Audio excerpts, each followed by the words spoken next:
गिबियावनो निउस मिडियानि सिमांनि साबायखर बावग्रोनाय जाहैबाय। थांनाय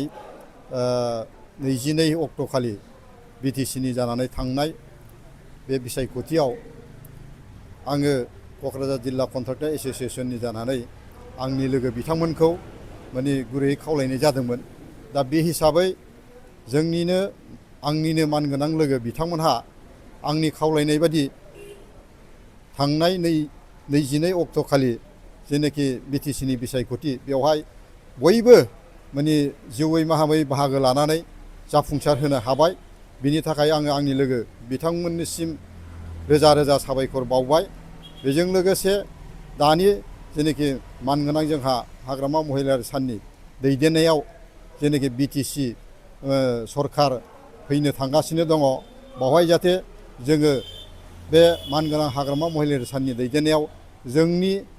आगोलनि जेफोरनाखि मोननांगौ बखिया रांफोरखौ जोङो मोजाङै जोंनि रायजो राजा आइ आफाफोरनि सार्थआव आरो जोंनि जेनाखि जिउयै माहामै जोङो मानगोनां हाग्रामा महिलारि सानखौ हेफाजाब होनानै देरहासार होनायनि असिलायै जाहाथे जोंनि लोगोफोरनि मोननांगौ माखासे बखिया रांफोरखौ जाहाथे दानि गोदान गभर्नमेन्टआ जाहाथे जोंनो होनायाव जाहाथे खुनु दिदामद खालामा, बेखौ जाहाथे मोजां भाबै जोंनि रायजो राजा आइ आफा बिथांमोनखौ जाहाथे मोजां भाबै जाहाथे दैदेनलांनानै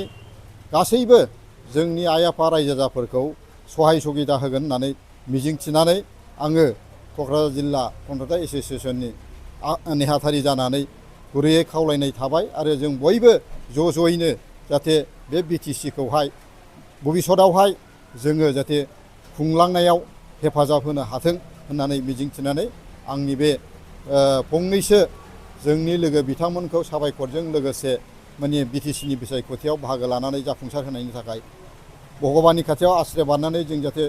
जै मै थांनो हायो, बेखौनो आङो आनान गसाइनाव माने आशिर्बाद बिनानै बयखौबो आंनि लोगोफोर बिथांमोननोबो आङो खेबसेबाव जाफुंसार जाहोनायनि थाखाय माने बयबो जाहाथे इसोरनि अननायावहाय जोङो मोजां भाबै थांनानै थानो हाथों, बेखौ मिजिंथिनानै आंनि बे फंनैसो बिबुंथि होनायखौ आं बेखिनियाव फोजोबबाय। गोजोन्थों।